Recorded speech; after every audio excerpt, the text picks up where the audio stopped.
who knows? But anyway, I'm happy to see everyone who is here. And I guess we probably should get started so we don't keep you folks waiting who've been here in a timely manner. So. Well, I was in sales for years, and if you have an appointment and you're not 5 minutes early, yeah, right. Oh, yeah. Okay. Right. Well, I'm going to read you the synopsis that I put out for. Come on in. This is just a little synopsis about the name of the golf course known to us all. But who was Finkbine?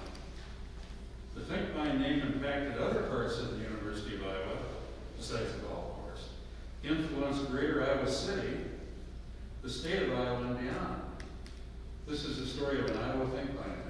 I say an Iowa Finkbine family because there might be other Finkbines in Iowa.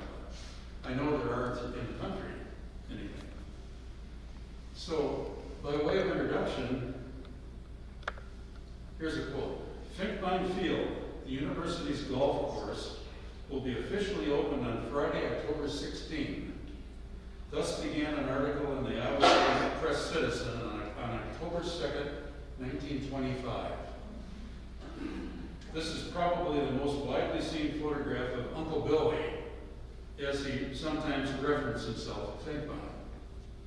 He's getting ready to tee off for the ceremonial opening of the University of Iowa's new golf course.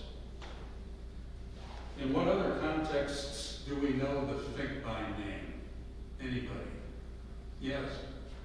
Hampshire Finkbine Medallion. Yes, the Hampshire Finkbine Medallion, correct. Anything else? Actually, it's really associated with that medallion now. The annual Finkbine dinner.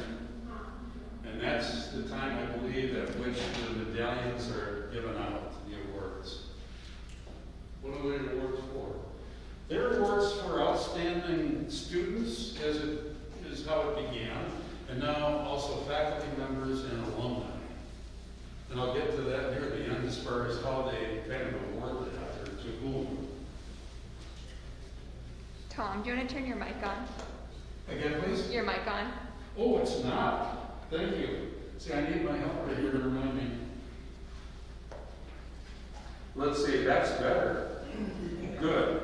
Thank you much. And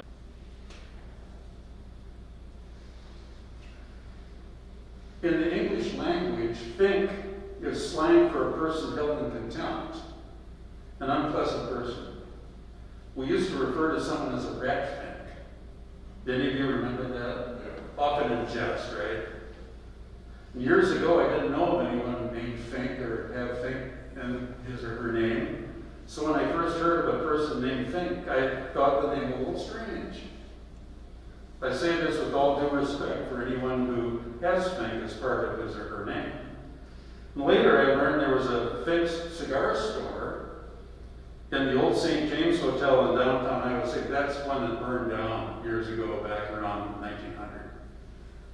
I worked with Les Finken on a dental computer program for my students. One of my colleagues at the dental college was Mike Finkelstein. And of course, we know of Abby Finkenau, our former representative. So it's not such a strange name. It's helpful to understand that in the German language, the word for finch, as in the bird, is fink. So I suspect that's the origin of this. Our story begins with Robert Finkbine. Robert Spencer Finkbine was born in Oxford, Ohio, that's near Cincinnati, in 1828, where he grew up, was schooled, and most importantly, learned the trade of carpentry. In 1850, when he was but 22 years old, he moved to Iowa City. As so many people moved. You know, we were nothing until the city was founded in 1839, and not too much before that in the very eastern part of Iowa. Robert made the trip via boat to Carroll, Illinois, way down at the bottom, then up the Mississippi River to Muscatine, we talked about Muscatine, and finally by stagecoach to Iowa City. And after establishing himself in business here, he returned to Ohio to claim his bride, Rebecca Finch. There's Finch again, and returned with her to Iowa City. And Finkbine had skills beyond that of a good carpenter. These included a knowledge of all branches of construction and building construction, and his reputation soon extended beyond Iowa City. Robert and Rebecca lived on Kirkwood Avenue, and from 1853 to 1867, 4 boys were born to them. In Iowa City, Finkbine was associated with Chauncey Lovelace and the contracting firm of Fink and Lovelace. One of their projects was the construction of stables and sheds associated with the stagecoach business. We built stagecoaches here, occupying what was an original plat, Block 25. Block 25 is bordered by Johnson and Dodge Streets on the east and west, and Iowa Avenue and Jefferson Street. So you kind of get a little orientation here.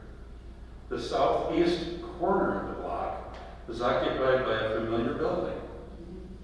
Many of you know of this building from having gone to restaurants there. It's now housing a restaurant called Perez Family Tacos. But many of you remember the Maid-Rite, Blue Henry, and many of the restaurants that were once there. On the other corner of that block is the Windrum Greenhouse that was built about 1850.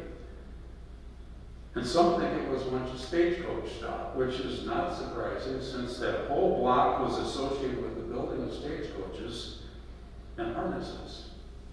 And over 100 horses were once stabled on that block.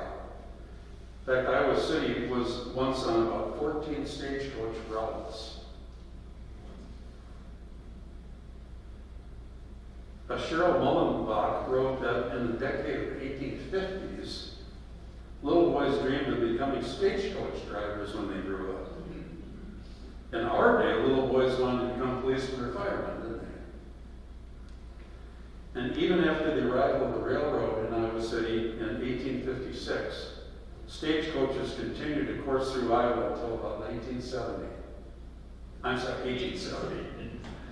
Big difference. One of Finkbine's earliest friends in Iowa was our famous Civil War governor. Who is this? Anybody? Samuel Kirkwood, for whom so many things have been named. As a fellow delegate to a state convention in 1856, Finkbine called upon Kirkwood to deliver a speech. And this became Kirkwood's introduction to public life in Iowa. Kirkwood and Finkbine remained lifelong friends. Finkbine did contract work for the state, including work at the University of Iowa and work connected with many other public buildings in Iowa. For example, Finkbine and Lovelace were awarded the contract for a building at the Blind Asylum in Vinton, Iowa, later known as the Iowa Braille and Sight Saving School. I believe it's no longer in operation. Is that right? Anybody know? This is the Limestone Nicking House. Do you recognize where this might be in Iowa City? It was built in 1854 on Market Street. It's just north of John's Grocery. And it was built by Finkbine and Lovelace. Robert Finkbine was the architect of Calvin Hall. This doesn't quite look like the location of Calvin Hall, does it? Calvin Hall was constructed in 1884. How many of you know where Calvin Hall is today? Okay. And it sat on the northeast corner of the Pentacrest and was originally named Science Hall. In the late 1890s, President George McLean became interested and dreamed about creating symmetry around the old Capitol. So he wanted to have 4 similar structures built on the corners of the grounds. And so this had to go. By the way, the Pentecost name was not adopted until about 1925. And it wasn't until 1975 that the Pentecost had only today's 5 buildings. In fact, over its history, the Pentecost had at least 17 different buildings. Science Hall was less than 20 years old when in 1904, construction was to begin on McBride Hall to replace it. And that would require the demolition of Science Hall. But Professor Samuel Calvin declared a good brick building shouldn't go to waste. And he and Professor Thomas McBride proposed moving the building. A Chicago firm was found that could move the building, considering it to be a little job, even though it would be quite a feat. But they did it. So the building was raised nearly 800 jack screws placed on wooden rollers, and the 6,000-ton building was moved about 2 feet per day. Didn't have to go too far, but that's still quite an operation. It had a record of something like 17 feet of movement in one day, and it took months. But during the entire move, classes were held within the building.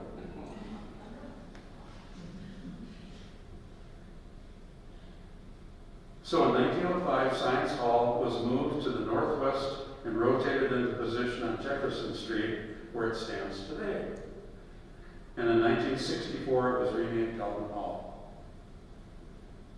I think, with the preservation of it, it is perhaps the most beautiful building on campus, certainly one of them.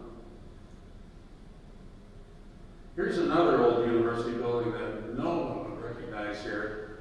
Well, I shouldn't say that, but I don't want to insult anybody. If you were around in the late 1940s, you may have seen this building. In 1865, Robert Finkbine was named superintendent of construction for this building, which was on the Pentecost. It's called North Hall, and it stood directly north of the old Capitol. You remember the name? Now, not maybe the North Hall you're thinking of. This is a view of North Hall as it is standing, as if standing by itself on the Pentecost. Houses can be seen on Jefferson Street there on the right. That's where Calvin Hall now is and Halsey Hall. In 1897, lightning struck North Hall, and a fire broke out that gutted the building. It gutted it, but it left some of the shell. At that time, it housed the entire university library. And while fighting the fire, a man named Lycurgus Leak became the first Iowa City fireman to die on duty. There was one other fireman who has died as a result of injuries on duty as a fireman. His name was Robert Hine. And he died in 1971. So just a shell of the building remained, and almost the entire collection of books, some 25,000, were lost. At that time, that was the largest academic library west of the Mississippi River. Rather than approve the building of a new fireproof building, the state legislature voted instead to repair North Hall, and the library was again established there. And it wasn't until 1941 that the legislature finally funded a new library. And that was completed in 1951. That's the original part of today's main university library. North Hall remained until 1949, when it was demolished as seen on the right.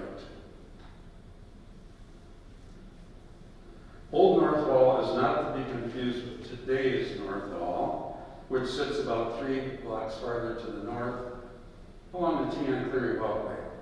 This was built in 1925 as the new home for the university elementary and high school programs, commonly referred to as U-High. Anybody know anyone who went to U-High?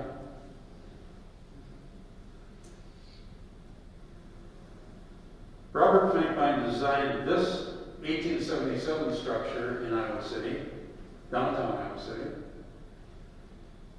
The second owners turned it into what was called the Cauldron Opera House. Anyone heard of the Cauldron Opera House? bit of a misnomer because most or all of the performances were not operas. It was considered the finest theater in Iowa City until the Engler came along. And they used the upper 2 stories as the performance area, with the first floor housing a bank and other businesses. The building still stands, but it's undergone such extensive alterations that it's no longer recognizable as seen here. Does anyone know where it might be? It's downtown. This is it. This would be the southeast corner of College and Clinton Streets, directly east of the old Capitol Town Center. This is kind of cutting in and out. I'm going to raise it up a little bit, I think.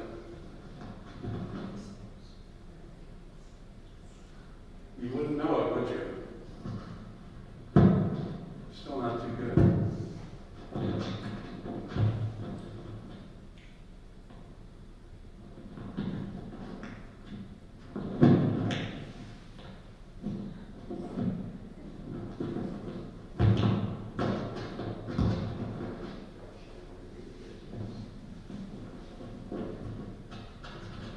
Probably about the best we could do. Okay. Well, Robert Finkbine was elected to the Iowa State Legislature and served 2 terms in the 1860s. Now the important thing, I guess you might say, in 1873, he was chosen as superintendent of construction for the new Capitol building to be erected in Des Moines. That's today's Capitol building. And as a bit of trivia, our state Capitol building is the only 5-domed Capitol in the United States. This is where Finkbine really cemented his already good reputation. He labored tirelessly on the building process, which extended for 13 years, from 1873 to 1886. He ended the project after a previous contractor created a faulty foundation, and he had to work from the ground up. In 1880, he moved his family to Des Moines so that he could supervise the day-by-day construction. He rejected high bids, knowing exactly what each stage of the construction should cost. Yet he worked cordially with all involved and was praised for keeping costs down, for his intimate knowledge of all phases of the construction, and above all for his utmost integrity. When auditors submitted the report to the Iowa governor, the only discrepancy they reported from an expenditure of over $2,800,000 was for $3.77. To that, Finkbine said the accountants must have made a mistake.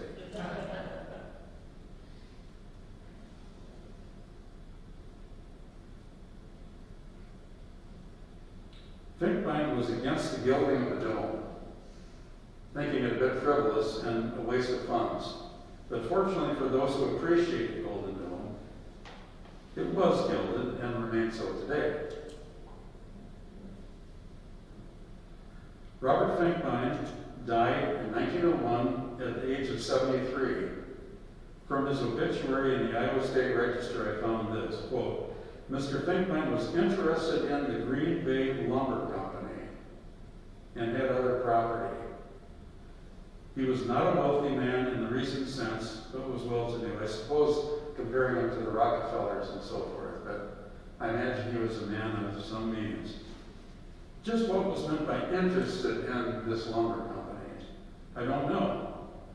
But the Finkbine children were to spend their entire careers in the lumber industry. In 1853, Charles Albert Finkbine was born to Robert and Rebecca. He received his law degree from the University of Iowa. He practiced law for just a short time, but in 1882, he founded what he called the Wisconsin Lumber Company of Des Moines and remained its president until his death. The company later had 10 lumber yards in western Iowa. 2 years later, Edward Clarence was born. He was usually called E.C. E.C. attended the University of Iowa, where he started on the baseball team. In 1879, along with another man, he founded the Green Bay Lumber Company. This is another one, the Green Bay Lumber Company, and Odebolt, Iowa, a little town in western Iowa. E.C. is shown here with his brother Charles. They were both members of an 1870s championship baseball team. I take it was University of Iowa, but it didn't say. In 1857, William Orlando Finkbine was born. He was referred to as W.O. And he also learned a law degree at Iowa. Upon his graduation from law school, he joined his brother E.C. in the Green Bay Lumber Company business. A fourth son, Henry Moore, was born in 1867. He was known as Harry, and he was a resident of Atlantic, Iowa, and spent his over 50-year career with his brothers E.C. and W.O. with the Green Bay Lumber Company, where he was auditor. What do you suppose the Green Bay name stems from? Since Charles Finkbine formed the Wisconsin Lumber Company and E.C. the Green Bay Lumber Company, my thoughts turned to Green Bay, Wisconsin. Well, that does not seem to be the case. An old man in Odebolt, Iowa, suggested the Green Bay name. This man called attention to the fact that Mr. Finkbine had begun with one lumber yard and was adding more and spreading out over Iowa.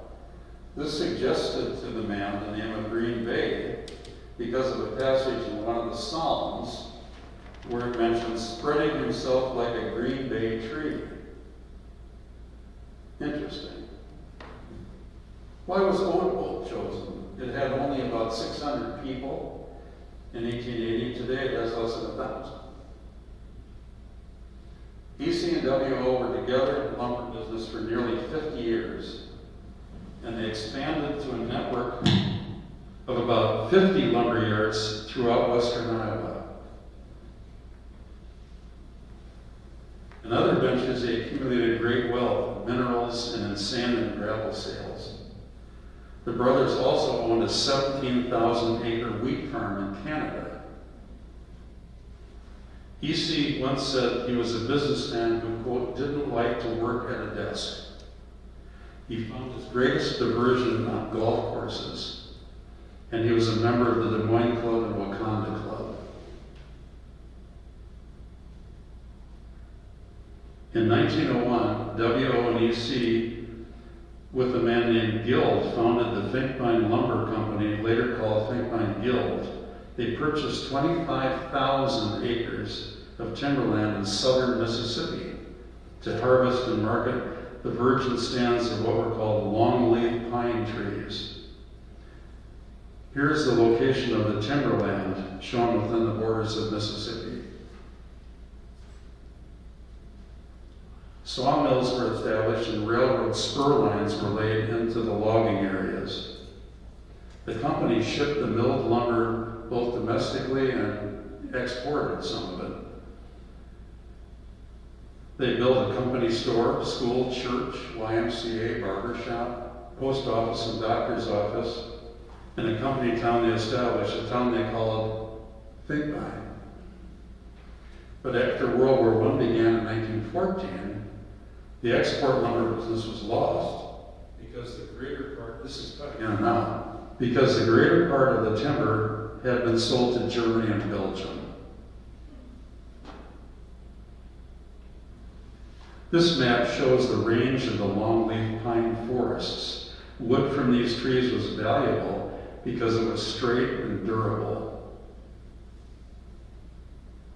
Well, with the Mississippi timberlands almost exhausted, the Finkbines looked to California with the idea of harvesting trees from the redwood forests. So they purchased 25,000 acres of land there in 1925. The timber could be cut and shipped to sawmills in southern Mississippi. How are they going to ship them? Through the Panama Canal. And after only 2 years, the California redwood experiment failed because of the high shipping costs and other things. And by 1929, the supply of the wood in Mississippi was about exhausted. So they sold all of their timberlands. The Finkbine Guild Company then began construction of a factory to process farm produce. This was called the American Pickle and Canning Company, created to process pickles, tomatoes, beans, sweet potatoes, and so forth. But soon pickles became the only product. At one time, they reportedly had the largest pickle processing plant in the world. After changes of ownership, the pickle factory eventually became part of Beatrice Foods, and the factory closed in 1983. To put 25,000 acres in perspective, each of the black areas represents 25,000 acres. That's more than the area of Iowa City and Coralville combined. If we were to head north on Interstate 80 all the way up to Highway 30, a swath of land 2.5 miles wide would comprise 25,000 acres. It's a lot of land. And I found that in 1901, WO was on the verge of purchasing additional vast timberlands in Mexico, but I never learned if the deal was closed. Well, shortly before he died, WO wrote to his daughter, explaining how he got the start in the lumber business in 1880. Here's what he said: I was utterly helpless. I did not know what shiplap was. I did not know the difference between a 2x4 and a 2x6. And I could not, without going to my books, figure out how many feet in a 2x4 is 16 feet long, and I guess that was a great disappointment to the man who was running the yard and who had to introduce me as the new manager of the yard. Now I'm going to turn to the subject of golf to help develop a connection of the Finkbines with golf. The modern game of golf originated in Scotland and dates to the 1400s or 1500s. To many golfers, the old course at St. Andrews, seen here, is considered to be a mecca for golfers. It wasn't until the late 1800s that golf reached the United States. The first courses in the United States, in fact, date not till about the 1890s. And golf came to the state of Iowa early on, when the first Des Moines course opened in about 1896. EC and WO were among the most prominent golfing pioneers of Des Moines. This is a circa 1900 picture showing WO second from the left in the first row. Brother EC's son, Robert H. Finkbine, was the Iowa State golf champion in 1900 when he was only 16 years old. And in 1902, 3 members of the Finkbine family were among 10 men from the Des Moines Golf and Country Club who played in the second annual tournament of the Iowa State Golf Association. But the next event in our Finkbine story is the establishment of an annual dinner. W.O. Finkbine founded such a dinner in 1917 as a way to acknowledge Iowa's most prominent student leaders. The leadership dinners were originally for presidents of student organizations, but the guest list expanded later. It began as the Finkbine-Keenly dinner, co-sponsored by a prominent Iowan, Carl Keenly. It was Finkbine's hope that the dinners would help the young men attending, quote, to grow a keener sense of personal responsibility, a deeper interest in wise government, a devotion to the public interest, and a sharing of his own dedication to the University of Iowa. Finkbine played host and paid for the dinners in the early years, and then financially endowed them so they would continue after his death in 1930. Similar dinners for women were established in 1927 and combined with the men's dinners in 1972. And now we return to golf. In 1924, EC and W.O. Finkbine, in honor of their father, Robert Spencer Finkbine, donated about 175 acres of farmland to the University of Iowa. The area outlined here in red was between Highway 6 and the railroad tracks, northeast of today's Finkbine Golf Course. The property was donated specifically for the development of the golf course. Noted golf course architect Tom Bendelow designed the course. He was credited with the design of between 600 and 700 golf courses during his career, making him perhaps the most prolific golf course designer worldwide. Also in 1924, Lee and George Kozer established a subdivision they named University Heights and began selling lots. Later, University Heights was incorporated as a city, about 1935. The Kozers used this bird's eye view in their sales literature. It shows the golf course extending right up to where Kinnick Stadium is today. You see where this is the armory that was torn down to make room for more hospital, and there's the field house.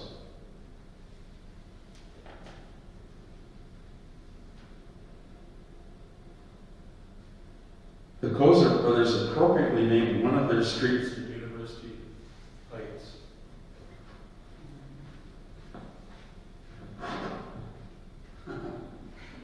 Yeah, it's kind of going in and out, sorry. They appropriately named the street Gulfview Avenue. If you've ever been over there and wondered, why is this Gulfview Avenue? Now you know. Because look right across the railroad tracks to the golf course.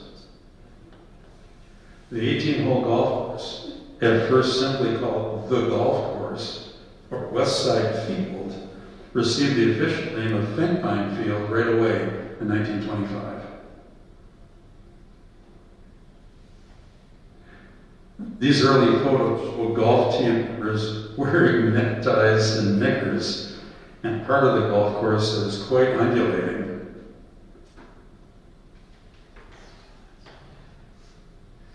Here is a 1930 view showing the golf course adjacent to Iowa Stadium. Look how small it was then. It was only built a couple years before. In fact, the first football game was played in the new Iowa Stadium on October 19th, 1929. In 1972, the stadium was named in honor of Niall Kinnick, the 1939 Heisman Trophy winner, who died during a training flight while serving in World War II. Here's another 1930 view of the golf course and the University Hospital, which had been built in 1928. And here's a 1943 campus map showing the layout of the 18-hole golf course. It even shows the number and yardage of each hole. We also note the presence of two lagoons on the west campus, north of the theater building. This is where the old Hampshire was that got torn down. Excavation for these lagoons took place in the 1930s. The lagoons were used for canoeing and winter sports, but were removed to make room for the music complex. Does anyone remember the lagoons? Who is here? Okay. The road on the bottom left corner is the extension of Melrose Avenue, known as the IWV Road. Professor Bohumil Shimmick, for whom Shimmick Elementary School in Iowa City and the Shimmick State Forest in southern Iowa were named, made plans to place every woody plant that was grown in the state of Iowa on Finkbine Field. This included over 100 different trees and nearly 100 shrubs and about 150 cultivated plants. I think Shimmick could have made a good double for Doc Adams on Gunsmoke.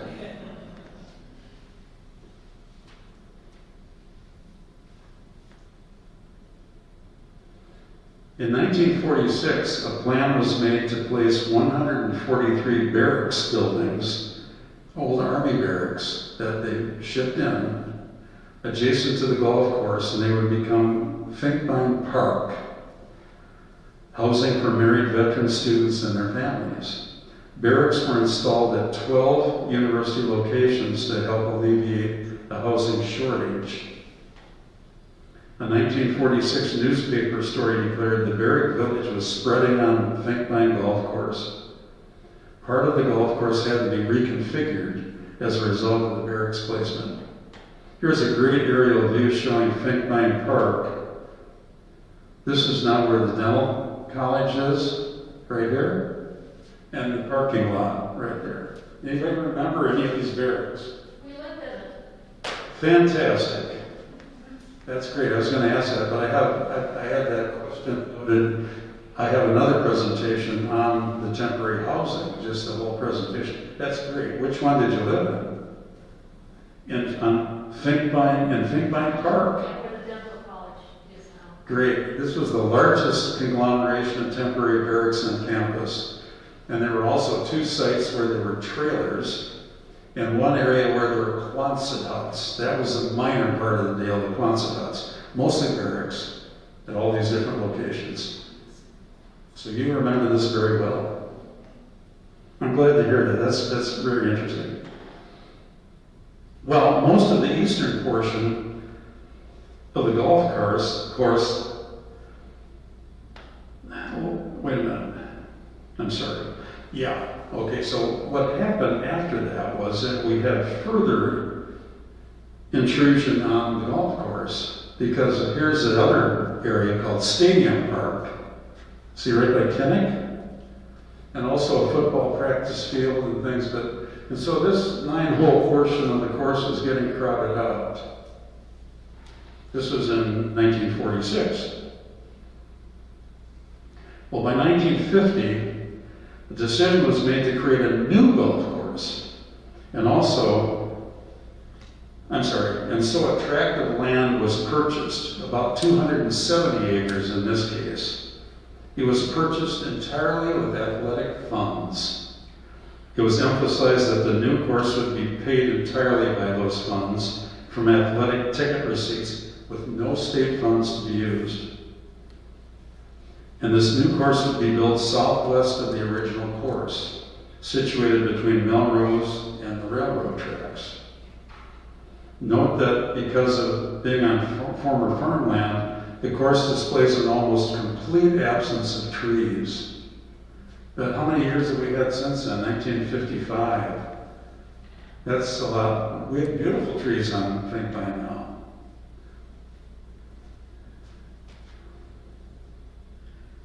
The designer of this course was Robert Bruce Harris. He was also a noted golf architect whose career included the design and remodeling of 150 or more golf courses.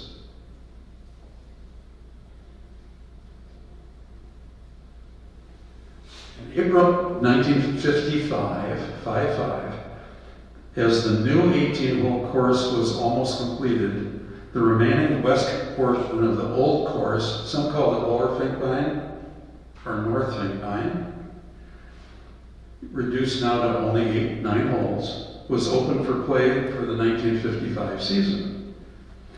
I'm delineating the railroad tracks with the red line.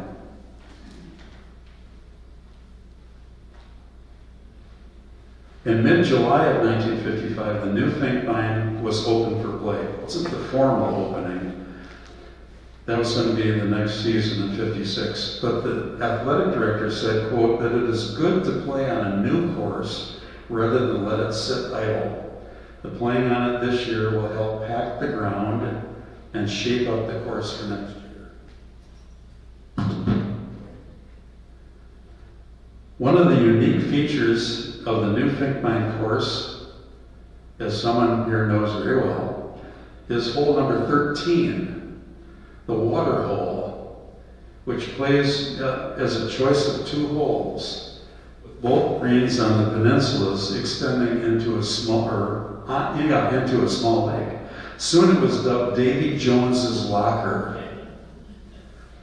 Does anyone know what Davy Jones's Locker indicates? It's a metaphor for the bottom of the sea. It is used as a euphemism for drowning or shipwrecks, in which in which the sailors and ships are consigned to the depths of the ocean. So there go the golf balls down to the depths. Also, it was noted that after 2 p.m., 2 in the afternoon, the new course had no holes that were played into the sun. Today, Finkbine Field is considered one of the best, although challenging, public courses in all of Iowa. And in 1971, the Finkbine Park barracks were removed to make way for the parking lots and the College of Dentistry that I just talked about. So 1971. The last of the barracks to be removed was called Templin Park. And they were up by the new art building on North Riverside that shoots off of Riverside Drive that goes up by Hampshire.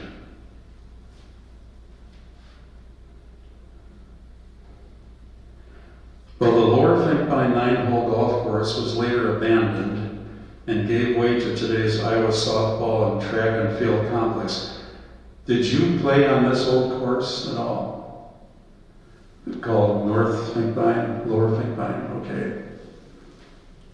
I think it probably went into the 70s, early 70s. Anybody know? It got flooded out. They abandoned it because it flooded. Pardon? They abandoned it because it flooded. Right. I played in the 80s. I played there late 60s, early 70s. Yeah, yeah. It did have flooding, yes.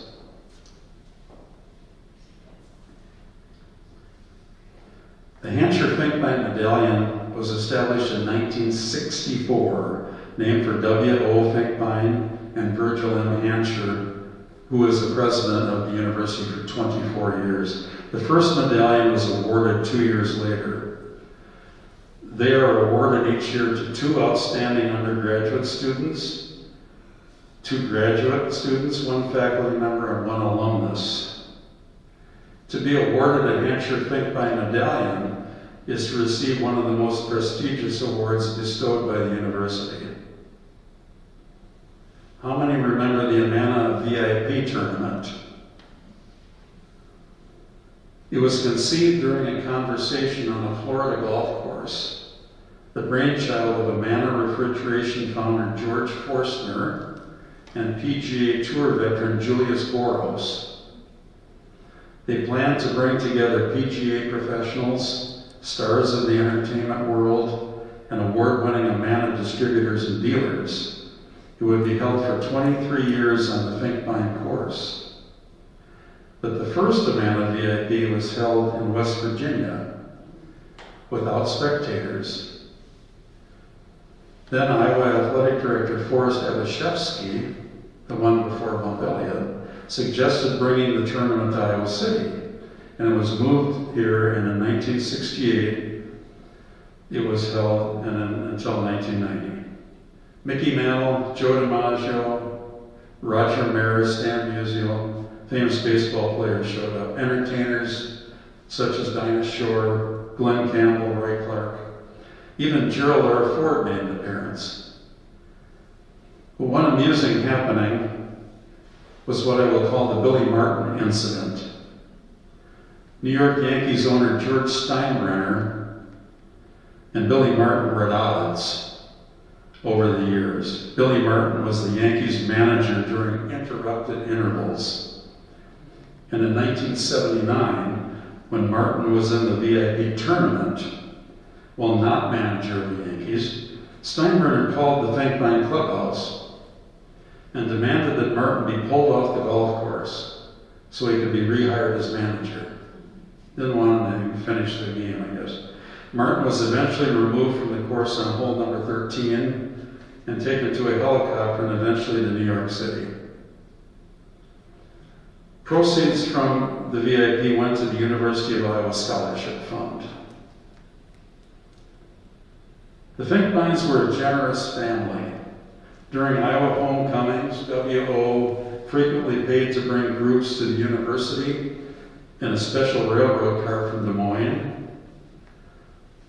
W.O. was also one of the first to provide funding for the Iowa Memorial Union in the 1920s. 1959, one of the Finkbine estates willed monthly payments for the rest of their lives to 3 of their former employees. And after the Finkbines established their lumber business in southern Mississippi, they gave much support to the community. This included the donation of 800 acres of land to an agricultural boarding school for African Americans. And in the 1980s, Finkbine family members donated over $300,000 to Living History Farms, the largest donation to the farms up to that time.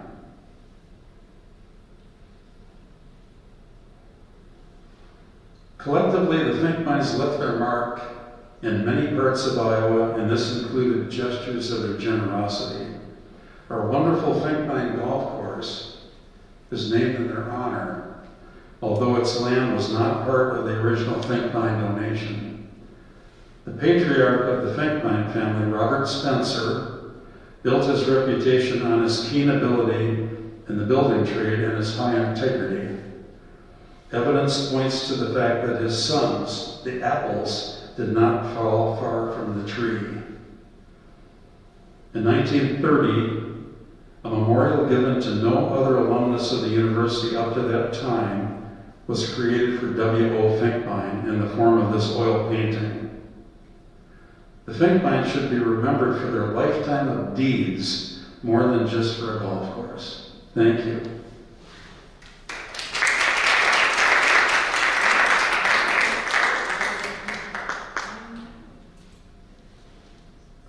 Comments, questions?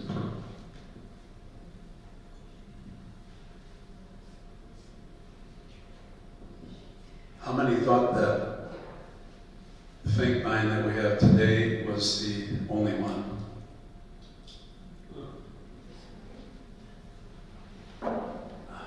I mean, golf course.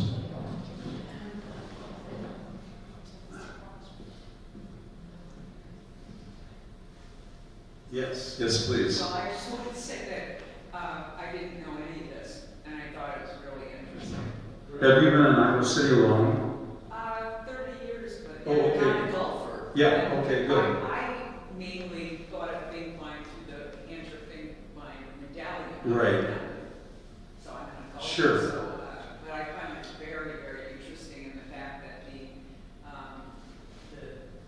the original person in the line built the state capitol. We were just there last week, and it's an amazing building. Yeah, it is. When I said, why did they choose Odebolt for the lumber establishment in that business, that was a rhetorical question. I have no idea. But they expanded to 10 other places with that particular company. And the other one had 50 different lumber yards in Iowa. They had the 17,000 acre wheat field in Canada, 25,000 acres in Mississippi, 25,000 acres of redwood forest. So it was quite an operation.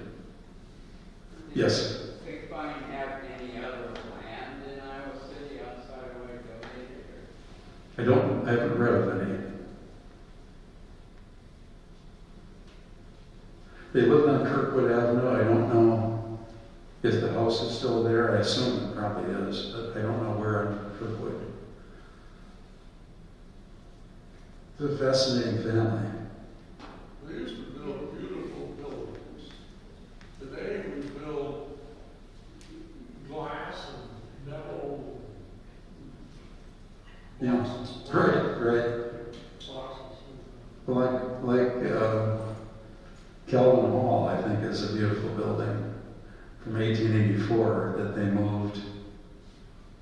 A lot of people get a kick out of the fact that they held classes during the entire move.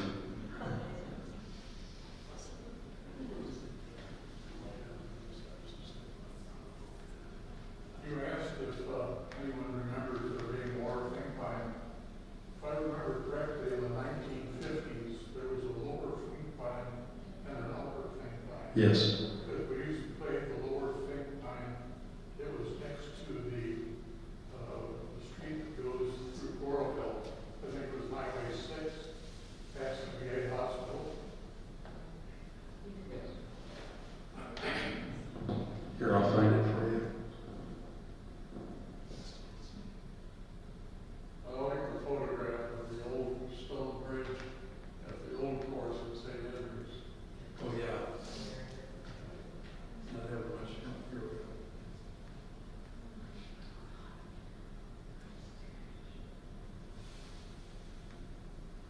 There's your lower Finkbine right there.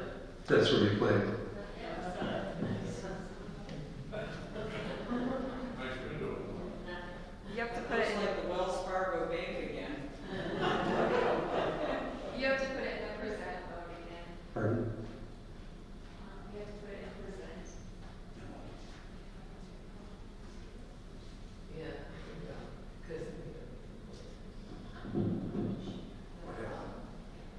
It just wasn't in the present mode. Oh, okay, thank you. So this was Lower Finkbine's area, part of it. By the way, I forgot to tell you that the slides, for some reason, are stretched out sideways, so there's some distortions, but they give you the basic idea. Is this not Walgreens right here? Yes. Okay, so here's the golf course, so-called Lower Finkbine or North Finkbine. And South Finkbine is the current course at the time of when there were two of them, both of them. And so the golf course came up considerably farther to the east. Even the 9-hole portion that remained in 1955, but before that, there was 18 all the way up to Kinnick Stadium. Is that the track and field? Yeah, it's some kind of a track, right? And women's softball complex. Well, I know we lived in the barracks 58 years ago was our anniversary in Mexico. And we lived there for a year while we finished college, and I worked at the VA, so I just essentially walked across the street and went to work. And that was what year? 63. 63, okay. We lived there for 1 year in 1960. Yeah, and they didn't take that out until 71, the park that you live in, Finkbine Park. They called all those barracks areas parks. There were something like 12 of them. Married student housing. They were built specifically for married students, married veterans who had come out of World War II. And many of them, or most they were on the GI Bill, going to school. There was just a shortage of housing throughout the country after the war. It wasn't just, and on many other campuses, so, plus just within towns. And so the emergency thing was to establish these barracks and trailers between Iowa Avenue and Burlington, where the parking lot is for the main library. That was all full of trailers. And what the university eventually did was they built permanent housing. One of them is on Riverside by Hampshire, and I can't think of the name of it right now, the red brick building right on the corner of Riverside and Park Road. Which they want to tear down. And then they also built a lot of them west of Finkbine. Some have been torn out, and there's now a different kind of a complex of buildings. So the university is struggling to find housing, especially for married students and veterans. That's very interesting. Thank you very much for your time. Oh, you're very welcome. I'm happy to come, and thank you all for coming. Anything else you want to mention? Do you have any stories about your time there that you want to share? Well, the oven never worked. The oven never worked, okay? We were either freezing cold or boiling hot, but the bedroom windows would frost over in the wintertime. Now, your barrack unit was divided into 2 apartments. And similarly, the Quonset huts that were up farther north, where those lagoons were, they were only 24 by 48 feet, these Quonset huts. And they were divided into 2 units. And it said something like there were 2 bedrooms and this and that. Can you imagine that in a 24 by 24 building, getting all that in there? Very tight. And the way they built the Quonsets was 1 bedroom was on the dividing wall of the bedroom on the other side. And it said that was usually pretty good because people are sleeping at night unless they were having arguments. And we got married in St. Thomas More, which was a Quonset. Yeah. I think we paid $65 a month. Yeah, I read some prices and I can't remember what all they were, right? They had an alternate name too, for all of the married student housing up there, Ponce's. Called it Walk Out Actually. Oh, okay. Yeah, it was very interesting. So all that stuff went out by the early 50s. I mean, as far as the trailers. And then the barracks until 1971, 75. They also had temporary barracks. You know where Phillips Hall is today? Phillips Hall down across from the Pentecost. That whole area was barracks that were used for offices and classrooms. So it wasn't just housing that they had them for.